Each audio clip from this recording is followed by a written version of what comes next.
bi ma ko gisee ma dem dellu dafay taxaw seetlu ak ay déglu donc loolu indiwaat ma ci bëgg ñun ñëpp ñu demandoo déglu gaay yi parce que boo leen gisee li ma bind Macky Sall et les ministres menteurs li tax ma bind loolu nag dafa am solo parce que dañ fi am Ismaïla Madior Fall boo xam ne tey moom mooy ministre de la justice du Sénégal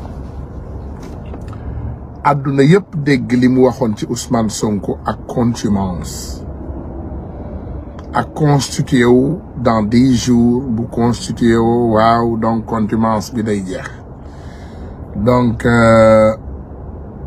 ce qui est extraordinaire ñu déglu même Ismaïla Madior Fall bi ne Ousmane Sonko dañ ko condamné condamnation bi c'est définitif maanaam ci mbirum seen contumax tàppale yooyu ñu nekkoon même Ismaïla Madior Fall boobu ñu invité Abdou Karim Fofana ci benn émission télé adduna bi yëpp di xool Abdou Karim Fofana moom comme ni ñu leen di waxee rek xam nga ay fenkat moom li ñuy ne xam nga mag ñi daan ñu ne dëgg li tax dëgg neex dëgg dafa yomba répété xam nga tey nit kuy wax dëgg nooy xamee ne day wax dëgg boo ko laajee même kàddu bi téeméeri yoon dala mën na la koo répéter téeméeri yoon par contre fenkat nag lu mu añee sax da koy fàtte maanaam comme moom day fen bu fenee léegi boo ko laajaatee même mot bi bu koy waxaat dina am lu ci soppeeku dama bëgg ñu demandoo ñun ñëpp ñu seetaan émission bi te ñu déglu Ismaïla Madior Fall attentivement.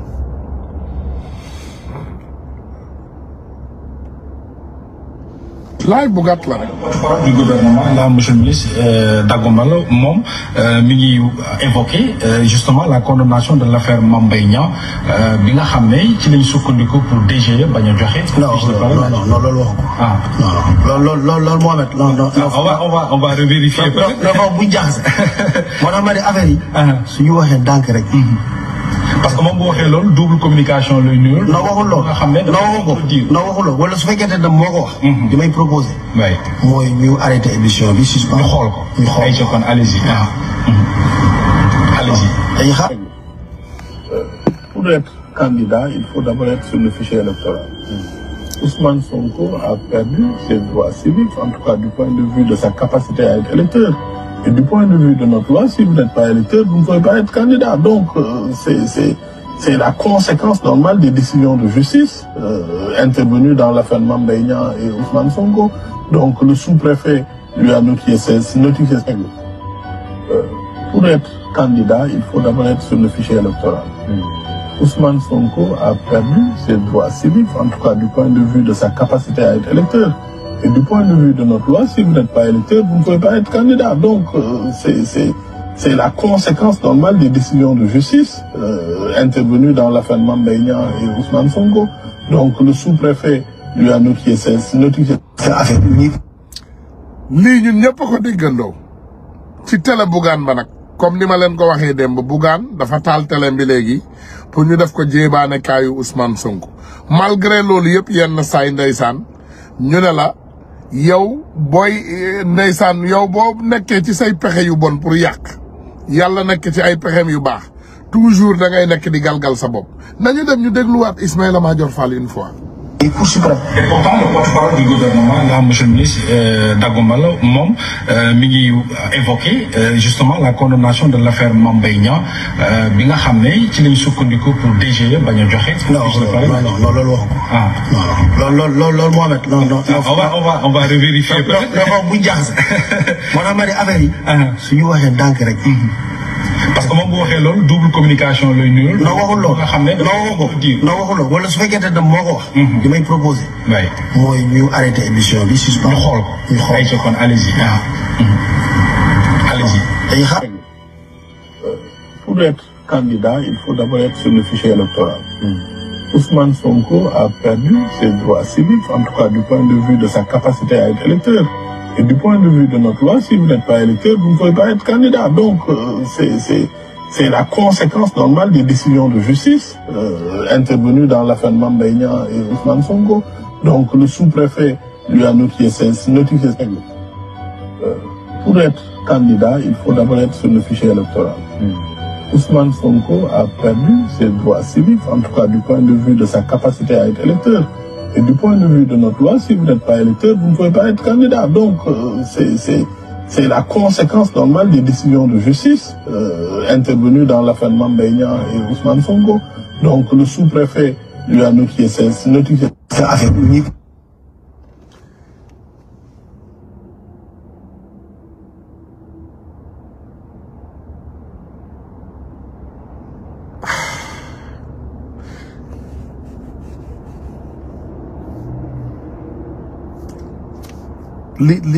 Vous voyez, est-ce que vous savez le danger ñun est-ce que xam ngeen ci li ñu nekk maanaam dañuy jàpp nit ñu ne lan lañ ko jàppee ñu ne sàccum banaana beneen ministre génn mu ne fàtte ngeen ka ñu jàppoon fële muy xeex ak gardien bi je n'ai rien compris. Mythomanie léegi nekk na loo xam ne ñun ci suñu gouvernement Sénégal dañ ko def légalité maanaam lu légal mythomanie maanaam fen léegi ñun ci suñu gouvernement bu Sénégal dem nañu ba def ko loo xam ne trophée la ku dàq fen nga ne kii la ku dàq fen abal sa morom te ku dàq fen moom la Macky Sall di jël décoré. Est-ce que vous savez le danger du mensonge dans un gouvernement sérieux? Est-ce que xam ngeen luy danger fen maanaam ay doomu aadama yoo xam ne ñoom ci seen biir pour te dire seen incompétence xam kenn ku nekk ci ñoom xamul sax lan la ñuy toppee Ousmane Sonko kii nee na contumace kële nee na affaire Mame Mbaye Niang kële nee na lii kële nee na lële yéen te ngeen a jël kon rek Adji Sarr ngeen décoré ko ngeen def ko seen candidat APR ndax ci Sénégal bii man gis ku ne mën naa doon président Sénégal bii ma gis nii moom Kouthia mën naa Kouthia na doon candidat Sanekh doon candidat ñëpp ñëw doon ay candidat ça c'est pas un pays lii du dëkk sénégalais yi bu ñu toogee ñu seetaan lii du dëkk ça c'est pas un pays lii du réew moo xam ne kañu ne moom mooy le garde des sceaux moom mooy ñëw ci émission télé fen flagrant bay naan maanaam journaliste bi non lii mënta nekk nañu arrêté émission bi ñu dem dégluwaat journaliste bi arrêté émission bi reculer waat ko dégluloo ko kooku bu doon gor fa lay pare rek ne je démissionne de mes fonctions réew mi bàyyi naa ko kii mooy jàngal suñu ay doom droit constitutionnel kii la jàngul droit pénal moom droit constitutionnel la lay jàngale la xam waaye day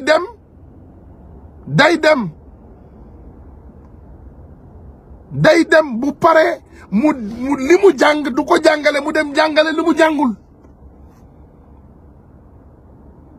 mi ngi mel ni nga ne prêtre bi kaay nga nekk imam wala nga ne imam bi kaay nga nekk prêtre ñaar yooyu demul parce que kii bible bi la jàng kale alxuraan bi la jàng Ismaïla Madior Fall est un constitutionnaliste professeur constitution la waaye muy wax ci ay affaire pénal di wax di fen di dajale di duula ka dajale rek lii moo ñu dal ci Sénégal Abdou Karim Fofana gis ngeen ko àdduna bi yëpp dégg nañ ko mu ne Ousmane Sonko ci mbirum Mame Mbaye Niang bi lañ ko daan ba nekkatul électeur Ismaïla Madior Fall déedéet moom mu ne ci mbirum contumace bi lañ ko daan ba nekkatul électeur léegi ban la ci te ñoom ñaar ñëpp ay ndombal tànk gouvernement bi la ñoom ñoo yor kàddu Sénégal ñun fan la ñu jëm on va où ça c'est pas un pays lii du réew xam nga ñun bu ñuy wax ñu bari dañuy defe nii voilà histoire fitna non c'est pas ça c'est pas un pays lii du lu sérieux lii du réew bu normal du doxee nii. dama leen koy dégluloo pour une dernière fois ndax tey dinaa leen liveal 4 fois tey Ismaïla Madior Fall ak Abdou Karim Fofana dinañ ma dégg ñeenti yoon. Et pourtant le porte-parole du gouvernement là monsieur le ministre Dagomalo moom mi ngi évoqué justement la condamnation de l'affaire Mame Mbaye Niang bi. est-ce que xam ngeen position Abdou Karim Fofana moom moo yor kaddu ku jéggi moom mooy porte-parole bu gouvernement Sénégal maanaam moom moo yor kaddu gouvernement Sénégal Abdou Karim Fofana ñu dem déglu encore.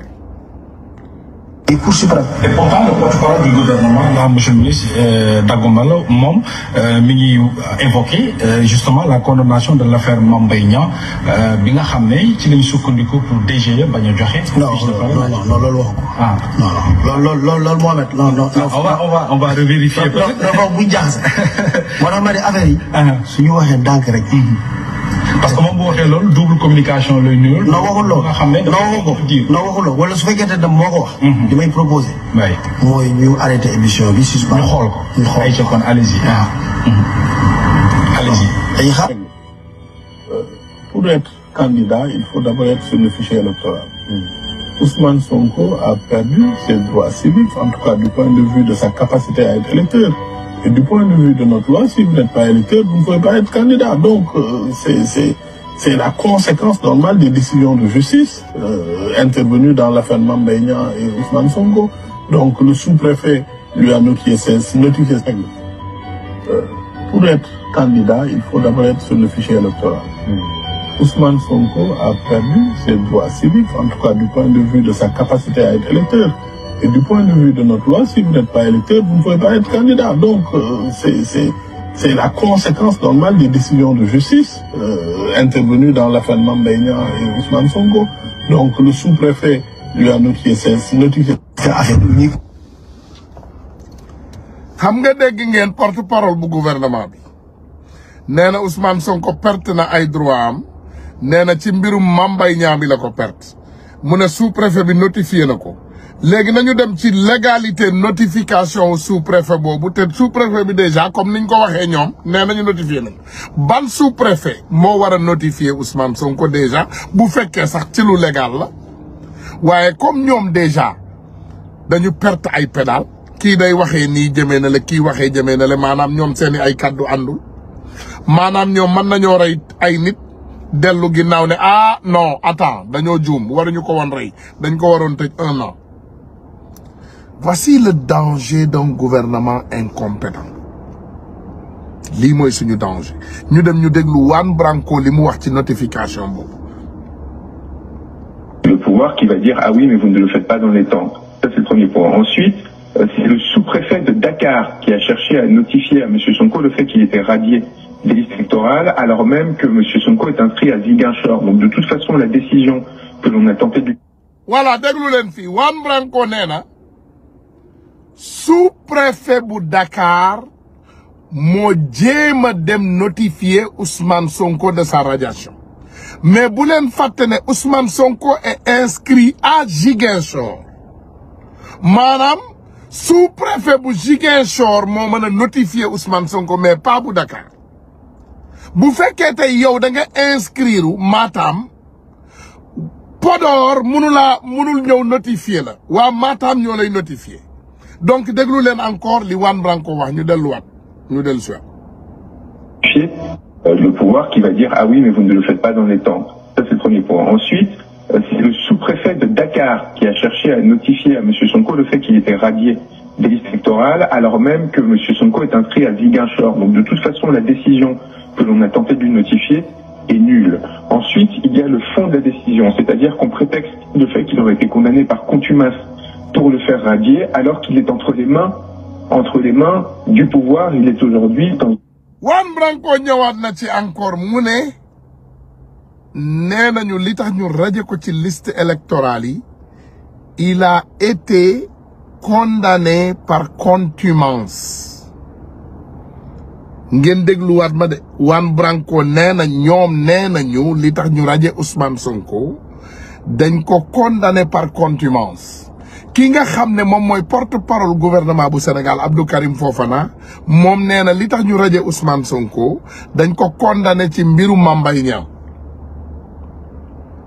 donc maanaam Ousmane Sonko inscrit à Ziguinchor ñu koy jéem a notifié ak sous-préfet bu Dakar manta nekk Ousmane Sonko bëgg koo radier ci ay liste électorale ñu ne dañ ko jàpp ci mbirum contumace moom mooy maanaam on contumax mooy nit ki ñuy wër ñu ne dañ la juger par contumace ñoom buñ la jàppee rek la nga xam ne moom lañ la atte woon dafa nil dañ la war a attewaat loolu tamit mën naa leen ko indil ci ay kaddu Ismaïla Madior Fall moom ci boppam mu leeralal ñu ko acca bismillah. constitué prisonnier wala ñu jàpp am 10 jours pour acquiescer ou refuser 10 jours su 10 jours yi passé te acquiescer wu mooy accepté na su 10 jours yi passé nag 4e étape mu ne acquiescer wu day contester décision bi opposition lay def su defee opposition mooy 4e étape bi ñu rejuger waat affaire bi par la même juridiction voire la même composition. 5e étape mun na am foofu confirmation de la peine wala infirmation de la peine leer na. voilà léegi ñu ñëwaat encore ñun ñëpp déggandoo ki nga xam ne moom mooy Ismaïla Madior Fall. Ismaïla Madior Fall nee na àdduna bi yëpp Sonko bu constitué woo comme prisonnier dañ koy attewaat moom ci boppam bu constitué woo dans 10 jours bu ñëwee mu contesté décision bi nga xam ne jàpp nañ ko wala ne wala contesté na ko dañ ko war a attewaat te Sonko àdduna bi yëpp yëg nañ ne biñ ko jàppee daf ko dindi léegi ñu ñëwaat encore une fois ñu déglu Ismaïla Madior Fall.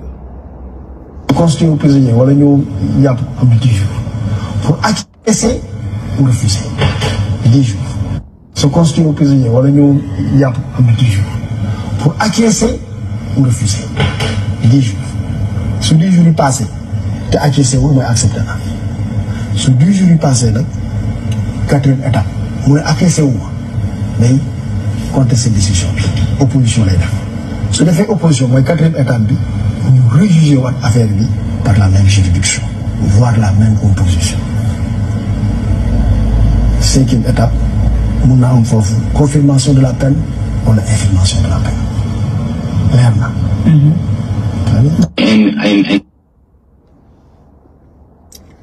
loolu ñun ñoo ko déggandoo. Et pourtant, le porte-parole du gouvernement, là, monsieur le ministre Dagombalo, moom mi ngi évoqué justement la condamnation de l'affaire Mame Mbaye Niang bi nga xam ne ci lañ sukkandiku pour DGE bañ a joxe. non loolu waxu ko. ah non loolu Mohamed non. on va revérifier peut-être. non bu jaxase. moo tax ma ne affaire yi. suñu waxee ndànk rek. parce que moom bu waxee loolu double communication lay nuyul. non waxul loolu nga xam ne non waxul loolu wala su fekkee ne moo ko wax. li may proposé. oui mooy ñu arrêté émission bi suspend. ñu xool ko ñu xool ay kon allez-y.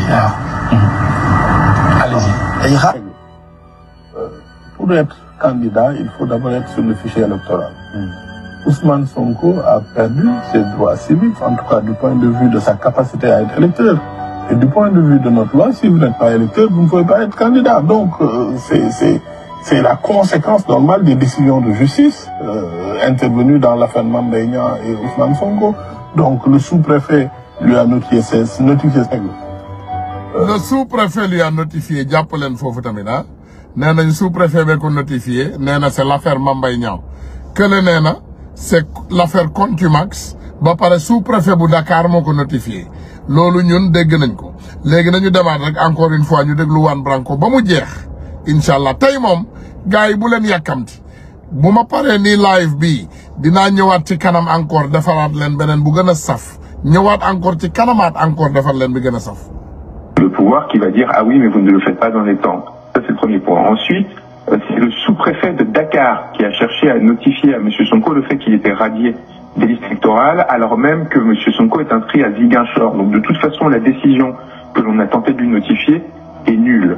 Ensuite, il y a le fond de la décision, c'est-à-dire qu'on prétexte le fait qu'il aurait été condamné par contumace pour le faire radier, alors qu'il est entre les mains du pouvoir. Il est aujourd'hui à l'hôpital, en détention, placé sous écrou dans une prison. Donc ça veut dire qu'il ne peut pas être contumace vu qu'il a été arrêté. Les arguments qui ont été présentés par le ministre de la Justice sont évidemment parfaitement vains et complètement contraires à la jurisprudence constante. Maintenant, la question qui se pose, c'est quel est le degré d'autonomie et d'indépendance des juges à 5 mois de la fin de ce régime, et alors qu'ils craignent que celui-ci se prolonge contre l'intention du peuple sénégalais. Il leur appartiendra de faire appliquer le droit ou de se mettre au service d'un régime finissant avec les conséquences qui pourraient s'entraîner. En tout cas, je pense que la position d'Ousmane Sonko est très claire. C'est aujourd'hui l'un des hommes les plus populaires au Sénégal. Il a juridiquement la possibilité de se présenter malgré les vexations que l'on cherche à lui imposer, le refus par la DGE de lui transmettre les formulaires de parrainage contre ce propre arrêté qui a créé ces formulaires de parrainage.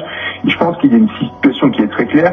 Ces élections ne pourront avoir lieu sans Ousmane Sonko, parce que si elles avaient lieu dans ces circonstances-là, cela voudrait dire que le peuple sénégalais serait privé de son droit à choisir et on se retrouverait face à une farce démocratique, et c'est strictement impossible. Et notre fonction, en tant qu'avocat, est d'entamer tous les recours nécessaires, quel que soit le peu d'espoir que l'on peut avoir face à l'indépendance de la justice aujourd'hui, pour mettre face à la responsabilité des magistrats, en leur rappelant que les décisions auront un impact pour l'ensemble des Sénégalais et qu'ils pourraient aussi entraîner des conséquences personnelles, parce que nous serons très attentifs aux violations du droit qui pourraient intervenir et aux recours que nous mettrons en œuvre à l'échelle internationale, mais aussi au sein des instances d'autres pays, afin de...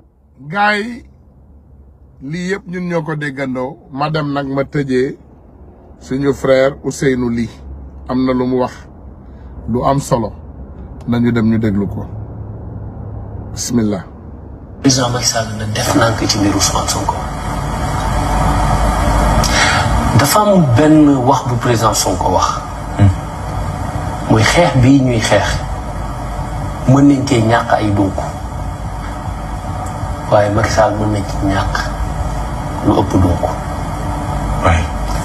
te y a un pouvoir, y a un après-pouvoir.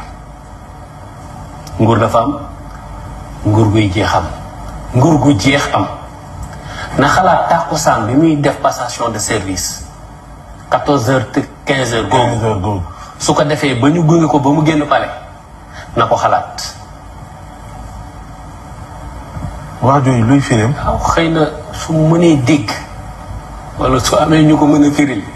ñu firil ko ko. yow doo ko firil ñi lay dégg. non non mais na xalaat li mu wax na moytu li muy def jëm ci président Ousmane Sonko xëy na dina jafe mu amati ci limite waaye li ko ci dese ak mu néew na ci ut limite am lu mu ci rafetal am lu mu bàyyi. daf ko atteindre. nit dangay am looy desal. wolof da koy wax nit. danga am looy desalal dara topp gi mu topp président Ousmane Sonko na am lu mu ci desal ngir sauver boppam. ngir sauver boppam. waaw ngir sauver boppam loolu laa gis parce que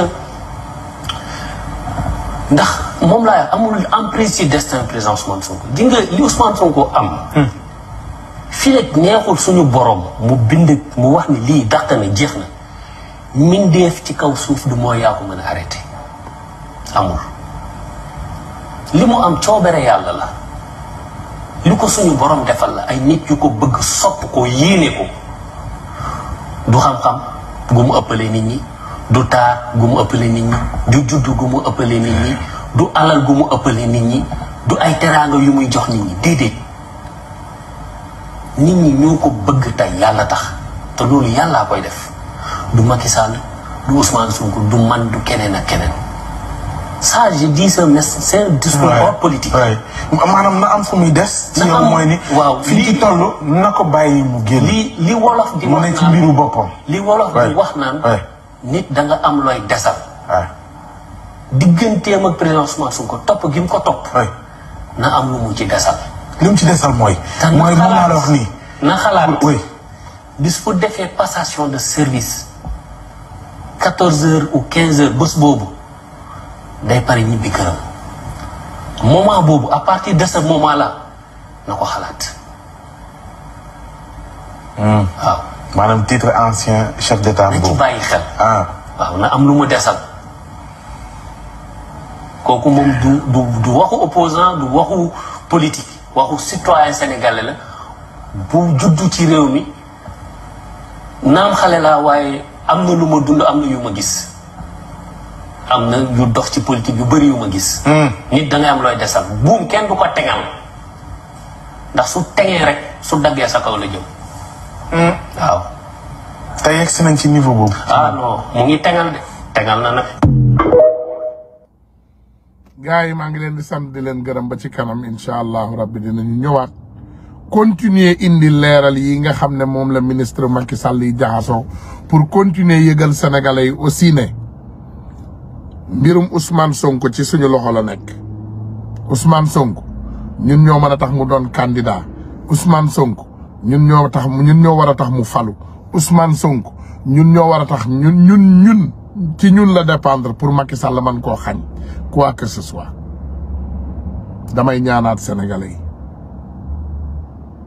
damay ñaanaat sénégalais yi ci barki yàlla mu tedd bi ma leen di ñaan ñu def lépp lu ñu man pour arrêter hémorragie bi nga xam ne moom moo xew ci suñu réew mi fatt pax yi yëpp arrêter ko de tout bord. damay ñaanaat sénégalais yi ñu def lépp lu ñu man ba tournaar bii ci histoire Sénégal bu mu ñu raw parce que tournaar bii bu ñu rawee mënatuñu koo dabe.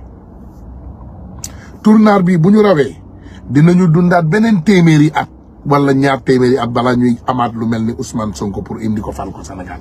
néew ma moo ñu gën ñun ñëpp ndax Sénégal bari na ay nit ñu baax waaye nit ñu baax ñooñu nu ñuy def xeex ba yegg fii ñu yegg ci xeex bii ba dara desul du dul ñu atteindre sommet bi ñu bàyyi benn groupe bandi benn groupe délinquant ndax ay intérêt personnel ñu baare ñu yoon bi. yàlla nag comme ni ko gars yi di waxee toujours buy defar day mel ni kuy yàq xam ngeen ne bañ ñu tànnalee ku mel ni Amadou Ba candidat xam ngeen ne yàlla ñun la àndal ndax kooku buñ ko jëloon léegi yóbbu ko élection ak xale bu juddu démb ci Sénégal mu duma ko.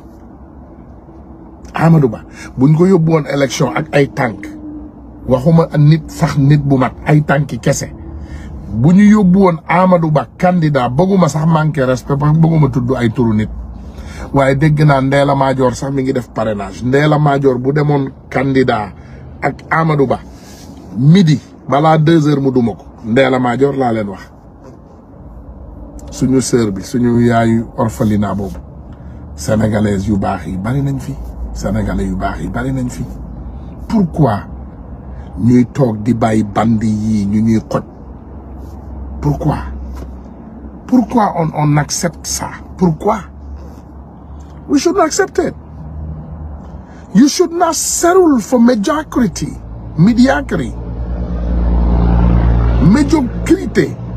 Kenn waru koo nangu. maa ngi leen di sam di leen gërëm incha allahu rabbi dinaa ñëwaat ci kanam continuer waxtaan bi ak yéen jërë leen jëf. waa gars yi xëy na li ma gis ngeen gis dama dégg rek bi ma ko gisee ma dem dellu dafay taxaw seetlu ak ay déglu donc loolu indiwaat ma ci bëgg ñun ñëpp ñu demandoo déglu gaay yi parce que boo leen gisee li ma bind Macky Sall et les ministres menteurs li tax ma bind loolu nag dafa am solo parce que dañ fi am Ismaïla Madior Fall boo xam ne tey moom mooy ministre de la justice du Sénégal àdduna yëpp dégg li mu waxoon ci Ousmane Sonko ak contumace ak constitué wu dans 10 jours bu constitué wu waaw donc contumace bi day jeex donc ce qui est extraordinaire ñu déglu même Ismaïla Madior Fall bi ne Ousmane Sonko dañ ko condamné condamnation bi c'est définitif maanaam ci mbirum seen contumax tàppale yooyu ñu nekkoon même Ismaïla Madior Fall boobu ñu invité Abdou Karim Fofana ci benn émission télé adduna bi yëpp di xool Abdou Karim Fofana moom comme niñ leen di waxee rek xam nga ay fenkat moom li ñuy ne xam nga mag ñi daan ñu ne dëgg li tax dëgg neex dëgg dafa yomba répété xam nga tey nit kuy wax dëgg nooy xamee ne day wax dëgg boo ko laajee même kàddu bi téeméeri yoon dala mën na la koo répété téeméeri yoon par contre fenkat nag lu mu añee sax da koy fàtte maanaam comme moom day fen bu fenee léegi boo ko laajaatee même mot bi bu koy waxaat dina am lu ci soppeeku dama bëgg ñu demandoo ñun ñëpp ñu seetaan émission bi te ñu déglu Ismaïla Madior Fall attentivement.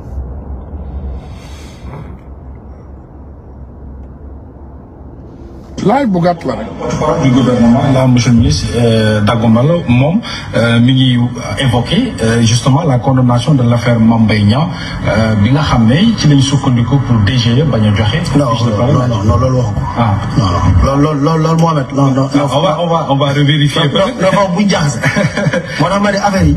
suñu waxee ndànk rek. parce que moom bu waxee loolu double communication lay nuyul. non waxul loolu nga xam ne non waxul loolu wala su fekkee ne moo ko wax. li may proposé. oui mooy ñu arrêté émission bi suspend. ñu xool ko ñu xool ay kon allez-y. allez-y. ay xaar. Pour être candidat, il faut d'abord être sur le fichier électoral. Ousmane Sonko a perdu ses droits civiques, en tout cas du point de vue de sa capacité à être électeur. Et du point de vue de notre loi, si vous n'êtes pas électeur, vous ne pouvez pas être candidat. Donc, c'est la conséquence normale des décisions de justice intervenues dans l'affaire Mame Mbaye Niang et Ousmane Sonko. Donc, le sous-préfet lui a notifié pour être candidat, il faut d'abord être sur le fichier électoral.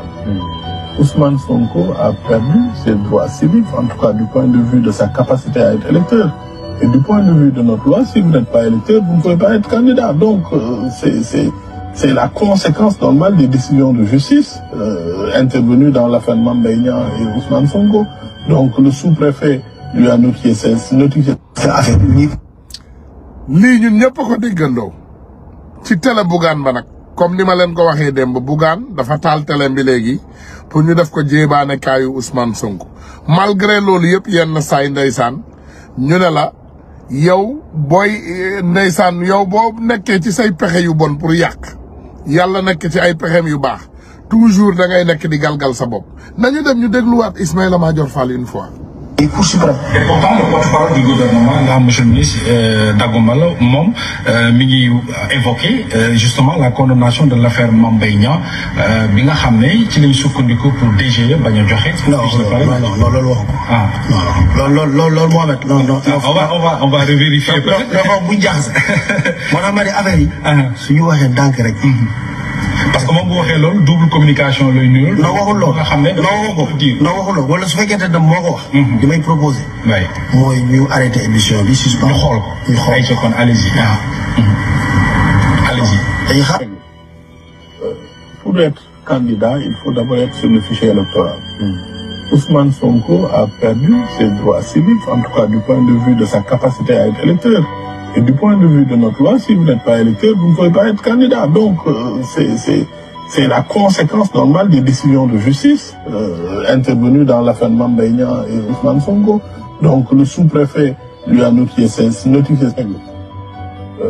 pour être candidat, il faut d'abord être sur le fichier électoral. Ousmane Sonko a perdu ses droits civiques, en tout cas du point de vue de sa capacité à être électeur. Et du point de vue de notre loi, si vous n'êtes pas électeur, vous ne pouvez pas être candidat. Donc, c'est la conséquence normale des décisions de justice intervenues dans l'affaire Mame Mbaye Niang et Ousmane Sonko. Donc, le sous-préfet lui a notifié c'est affaire unique.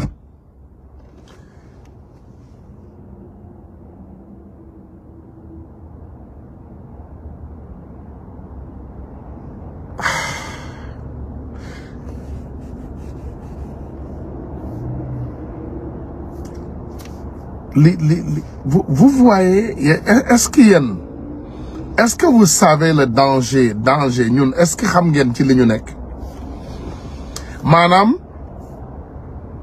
dañuy jàpp nit ñu ne lan lañ ko jàppee ñu ne sàccum banaana beneen ministre génn mu ne fàtte ngeen ka ñu jàppoon fële muy xeex ak gardien bi je n'ai rien compris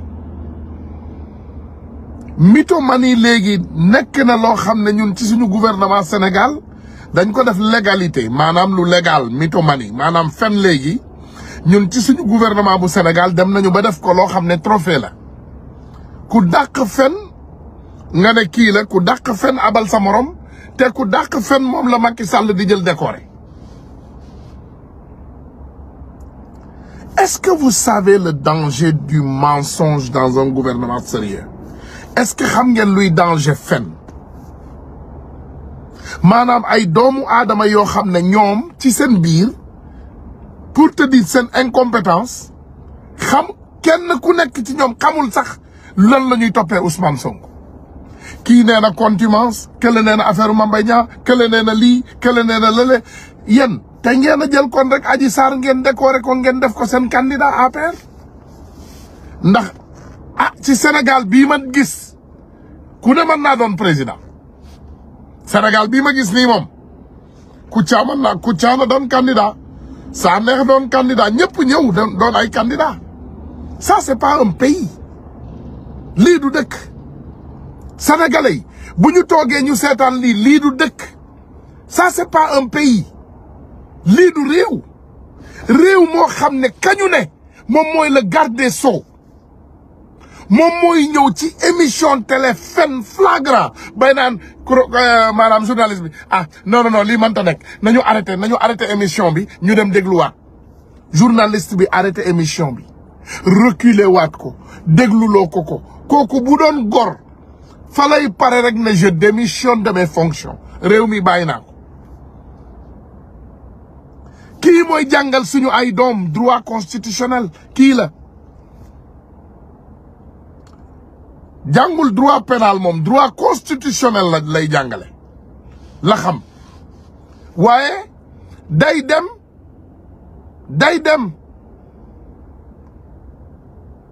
dem bu pare mu li mu jàng du ko jàngale mu dem jàngale li mu jàngul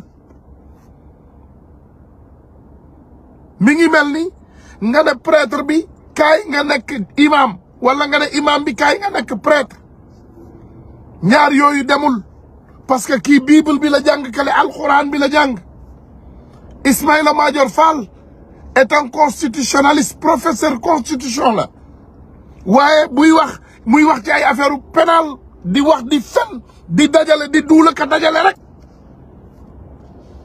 lii moo ñu dal ci Sénégal Abdou Karim Fofana gis ngeen ko àdduna bi yëpp dégg nañ ko mu ne Ousmane Sonko ci mbirum Mame Mbaye Niang bi lañ ko daan ba nekkatul électeur Ismaïla Madior Fall déedéet moom mu ne ci mbirum contumace bi lañ ko daan ba nekkatul électeur léegi ban la ci te ñoom ñaar ñëpp ay ndombal tànk gouvernement bi la ñu am ñoo yor kàddu Sénégal ñun fan la ñu jëm on va où ça c'est pas un pays lii du réew xam nga ñun bu ñuy wax ñu bari dañuy defe nii voilà histoire fitna non c'est pas ça c'est pas un pays lii du lu sérieux lii du réew bu normal du doxee nii dama leen koy dégluloo pour une dernière fois ndax tey dinaa leen liveal 4 fois tey Ismaïla Madior Fall ak Abdou Karim Fofana dinañ ma dégg ñeenti yoon. Cour suprême. Et pourtant le porte-parole du gouvernement là monsieur le ministre Dagomalo moom mi ngi évoqué justement la condamnation de l'affaire Mame Mbaye Niang bi. Est-ce que xam ngeen position Abdou Karim Fofana moom moo yor kaddu ku jéggi moom mooy porte-parole bu gouvernement Sénégal maanaam moom moo yor kaddu gouvernement Sénégal Abdou Karim Fofana ñu dem déglu encore.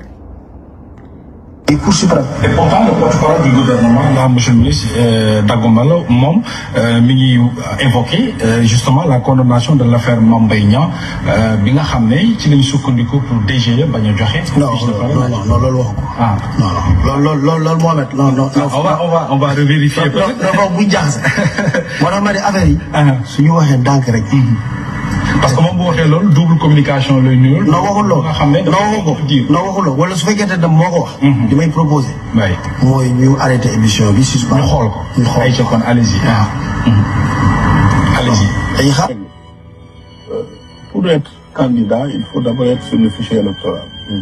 Ousmane Sonko a perdu ses droits civiques, en tout cas du point de vue de sa capacité à être électeur. Et du point de vue de notre loi, si vous n'êtes pas électeur, vous ne pouvez pas être candidat. Donc, c'est la conséquence normale des décisions de justice intervenues dans l'affaire Mame Mbaye Niang et Ousmane Sonko. Donc, le sous-préfet lui a notifié ses règles. Pour être candidat, il faut d'abord être sur le fichier électoral. Ousmane Sonko a perdu ses droits civiques, en tout cas du point de vue de sa capacité à être électeur. Et du point de vue de notre loi, si vous n'êtes pas électeur, vous ne pouvez pas être candidat. Donc, c'est la conséquence normale des décisions de justice intervenues dans l'affaire Mame Mbaye Niang et Ousmane Sonko. Donc, le sous-préfet lui a notifié ses règles. xam nga dégg ngeen porte-parole bu gouvernement bi nee na Ousmane Sonko perte na ay droit am nee na ci mbirum Mame Mbaye Niang bi la ko perte mu ne sous-préfet bi notifié na ko léegi nañu dem ci légalité notification sous-préfet boobu te sous-préfet bi déjà comme niñ ko waxee ñoom nee nañu notifié nañ ban sous-préfet moo war a notifier Ousmane Sonko déjà bu fekkee sax ci lu légal la waaye comme ñoom déjà dañu perte ay pédale kii day waxee nii jëmee na la kii waxee jëmee na la maanaam ñoom seeni ay kaddu àndul maanaam ñoom mën nañoo rey ay nit dellu ginnaaw ne ah non attends dañoo juum waruñu ko woon rey dañ ko waroon tëj 1 an. Voici le danger d'un gouvernement incompétent lii mooy suñu danger ñu dem ñu déglu Juan Branco li mu wax ci notification boobu. Le pouvoir qui va dire ah oui mais vous ne le faites pas dans les temps. Ça c'est le premier point. Ensuite, c'est le sous-préfet de Dakar qui a cherché à notifier à M. Sonko le fait qu'il était radié des listes électorales, alors même que M. Sonko est inscrit à Ziguinchor. Donc de toute façon, la décision que l'on a tenté de... Voilà, déglu leen fii Juan Branco nee na sous-préfet bu Dakar moo jéem a dem notifier Ousmane Sonko de sa radiation. Mais bu leen fàtte ne Ousmane Sonko est inscrit à Ziguinchor. Maanaam sous-préfet bu Ziguinchor moo mën a notifier Ousmane Sonko mais pas bu Dakar bu fekkee tey yow da nga inscrire Matam Podor mënul ñëw notifier la waa Matam ñoo lay notifier donc déglu leen encore li Juan Branco wax ñu delluwaat ñu dellu si waat. Le pouvoir qui va dire ah oui mais vous ne le faites pas dans les temps. Ça c'est le premier point. Ensuite, c'est le sous-préfet de Dakar qui a cherché à notifier à M. Sonko le fait qu'il était radié des listes électorales, alors même que M. Sonko est inscrit à Ziguinchor. Donc de toute façon, la décision que l'on a tenté de lui notifier est nulle. Ensuite, il y a le fond de la décision, c'est-à-dire qu'on prétexte le fait qu'il aurait été condamné par contumace pour le faire radier, alors qu'il est entre les mains du pouvoir. Il est aujourd'hui dans... Juan Branco ñëwaat na ci encore mu ne nee nañu li tax ñu raje ko ci liste électorale yi il a été condamné par contumace ngeen dégluwaat ma de Juan Branco nee na ñoom nee nañu li tax ñu raje Ousmane Sonko dañ ko condamné par contumace ki nga xam ne moom mooy porte-parole gouvernement bu Sénégal Abdou Karim Fofana moom nee na li tax ñu raje Ousmane Sonko dañ ko condamné ci mbiru Mame Mbaye Niang donc maanaam Ousmane Sonko inscrit à Ziguinchor ñu koy jéem a notifier ak sous-préfet bu Dakar manta nekk Ousmane Sonko bëgg koo raje ci ay liste électorale ñu ne dañ ko jàpp ci mbirum contumace moom mooy maanaam on contumax mooy nit ki ñuy wër ñu ne dañ la juger par contumace ñoom buñ la jàppee rek la nga xam ne moom lañ la atte woon dafa nil dañ la war a attewaat loolu tamit mën naa leen ko indil ci ay kaddu Ismaïla Madior Fall moom ci boppam mu leeralal ñu ko aca bismillah. constitué prisonnier wala ñu jàpp am 10 jours pour acquiescer ou refuser 10 jours su 10 jours yi passé te acquiescer wul mooy accepté na su 10 jours yi passé nag 4e étape mu ne acquiescer wu ma day contester décision bi opposition lay def su defee opposition mooy 4e étape bi ñu rejuger waat affaire bi par la même juridiction voire la même composition. 5e étape mun na am foofu confirmation de la peine wala infirmation de la peine leer na. voilà léegi ñu ñëwaat encore ñun ñëpp déggandoo ki nga xam ne moom mooy Ismaïla Madior Fall. Ismaïla Madior Fall nee na àdduna bi yëpp Sonko bu constitué woo comme prisonnier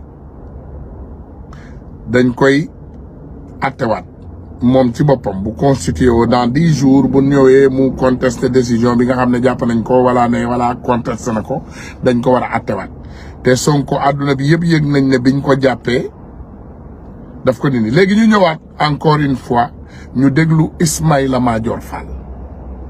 constitué prisonnier wala ñu jàpp am 10 jours pour acquiescer ou refuser 10 jours.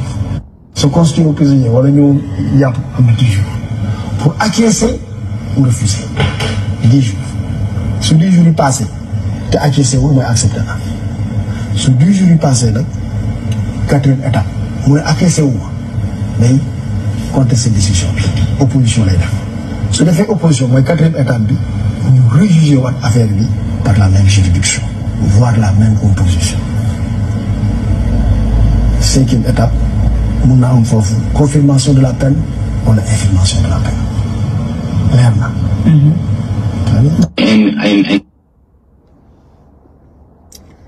loolu ñun ñoo ko déggandoo.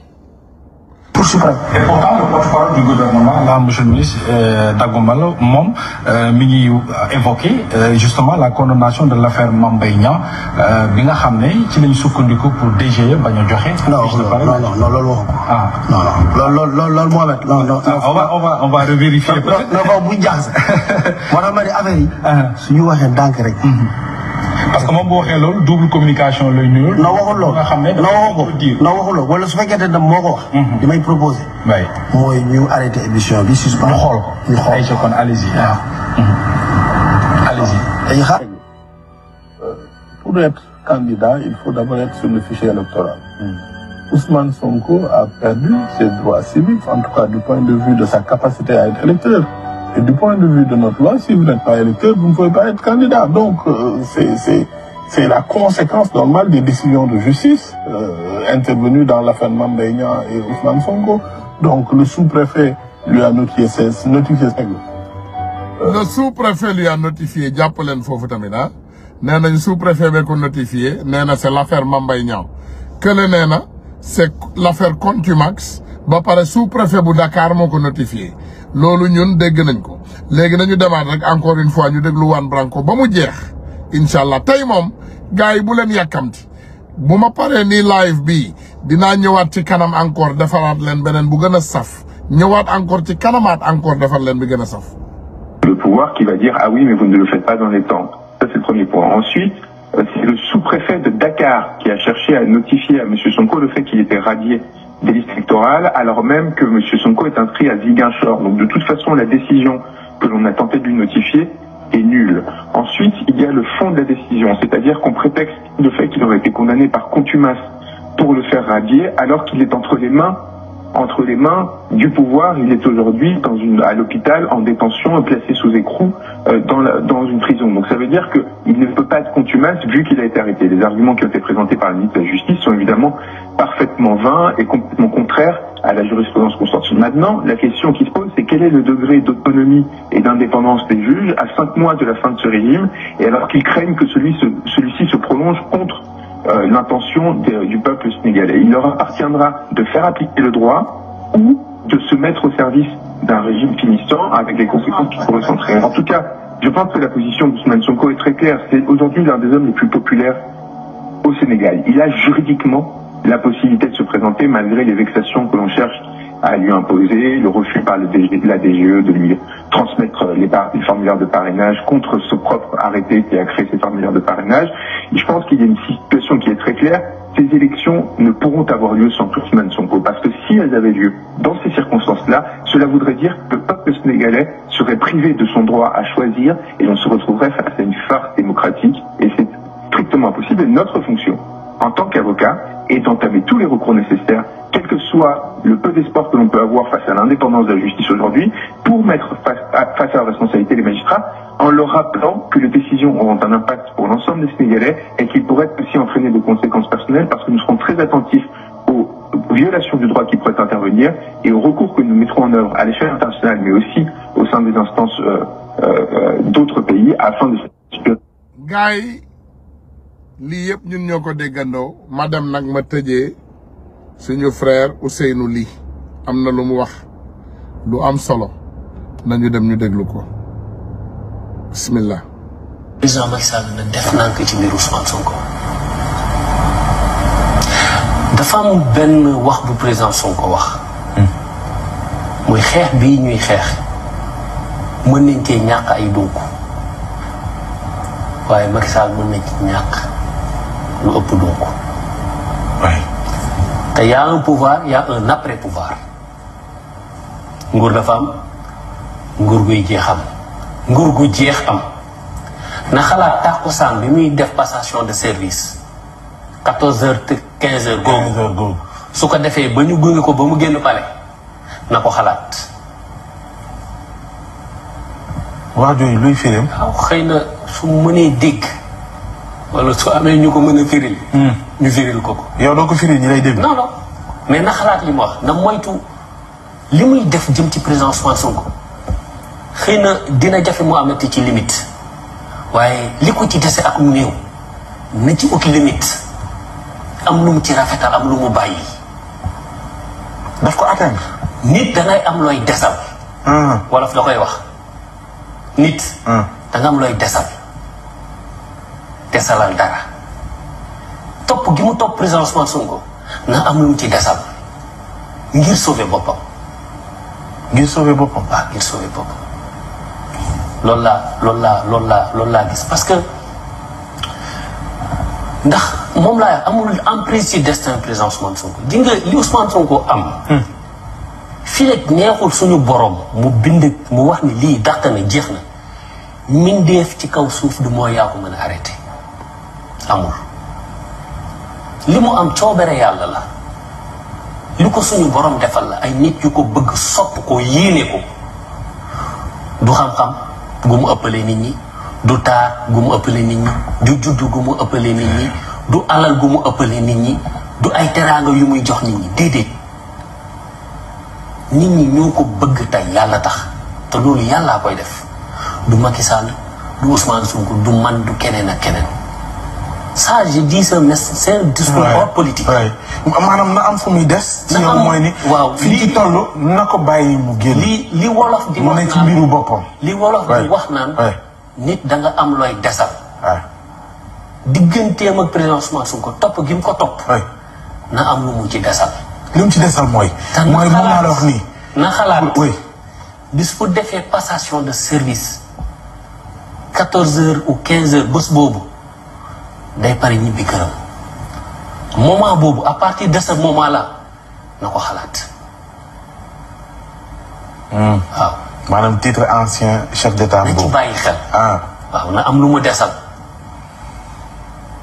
kooku moom du waxu opposant du waxu politique waxu citoyen sénégalais la bu juddu ci réew mi naam xale laa waaye am na lu ma dund am na yu ma gis am na yu dox ci politique yu bëri yu ma gis. nit da ngay am looy desal buum kenn du ko tegal ndax su tegee rek su daggee sa kaw la jëm. waaw. te yegg si nañ ci niveau boobu. non mu ngi tegal de tegal na nag. gars yi maa ngi leen di sant di leen gërëm ba ci kanam incha allahu rabbi dinañu ñëwaat continuer indi leeral yi nga xam ne moom la ministre Macky Sall yi jaxasoo pour continuer yëgal sénégalais yi aussi ne mbirum Ousmane Sonko ci suñu loxo la nekk. Ousmane Sonko ñun ñoo mën a tax mu doon candidat Ousmane Sonko ñun ñoo war a tax mu falu Ousmane Sonko ñun ñoo war a tax ñun ci ñun la dépendre pour Macky Sall man koo xañ quoi que ce soit.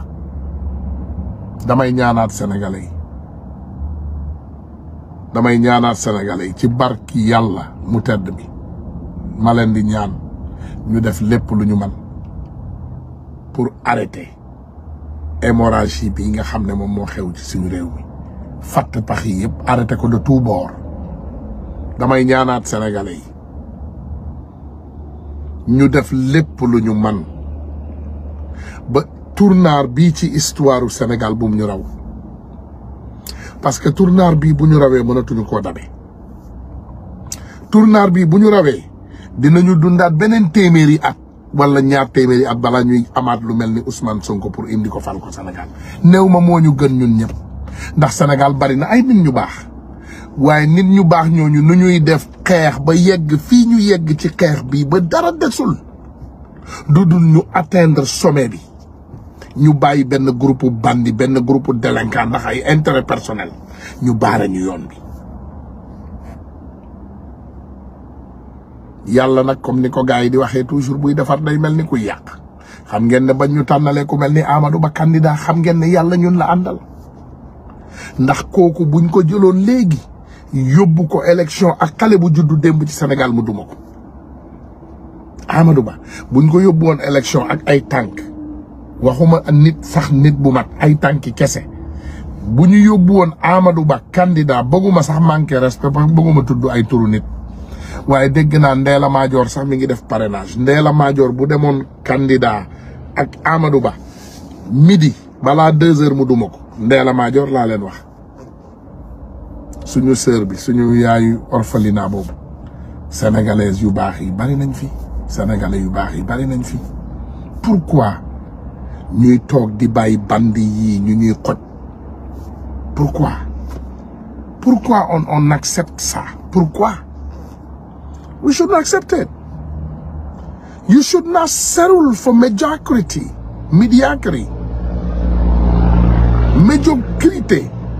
Kenn waru koo nangu. maa ngi leen di sant di leen gërëm incha allahu rabbi dinaa ñëwaat ci kanam continuer waxtaan bi ak yéen jërë leen jëf. waa gars yi xëy na li ma gis ngeen gis dama dégg rek bi ma ko gisee. ma dem dellu dafay taxaw seetlu ak ay déglu donc loolu indiwaat ma ci bëgg ñun ñëpp ñu demandoo déglu gaay yi parce que boo leen gisee li ma bind Macky Sall et les ministres menteurs li tax ma bind loolu nag dafa am solo parce que dañ fi am Ismaïla Madior Fall boo xam ne tey moom mooy ministre de la justice du Sénégal àdduna yëpp dégg li mu waxoon ci Ousmane Sonko ak contumace ak constitué wu dans 10 jours bu constitué wu waaw donc contumace bi day jeex donc ce qui est extraordinaire ñu déglu même Ismaïla Madior Fall bi ne Ousmane Sonko dañ ko condamné condamnation bi c'est définitif maanaam ci mbirum seen contumax tàppale yooyu ñu nekkoon même Ismaïla Madior Fall boobu ñu invité Abdou Karim Fofana ci benn émission télé adduna bi yëpp di xool Abdou Karim Fofana moom comme niñ leen di waxee rek xam nga ay fenkat moom li ñuy ne xam nga mag ñi daan ñu ne dëgg li tax dëgg neex dëgg dafa yomba répété xam nga tey nit kuy wax dëgg nooy xamee ne day wax dëgg boo ko laajee même kàddu bi téeméeri yoon dala mën na la koo répétel téeméeri yoon par contre fenkat nag lu mu añee sax da koy fàtte maanaam comme moom day fen bu fenee léegi boo ko laajaatee même mot bi bu koy waxaat dina am lu ci soppeeku dama bëgg ñu demandoo ñun ñëpp ñu seetaan émission bi te ñu déglu Ismaïla Madior Fall attentivement.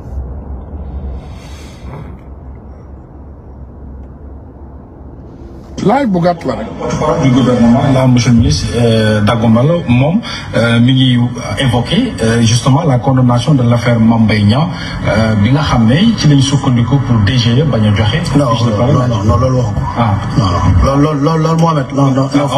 on va revérifier. non bu jaxase. moo tax ma ne affaire yi. suñu waxee ndànk rek.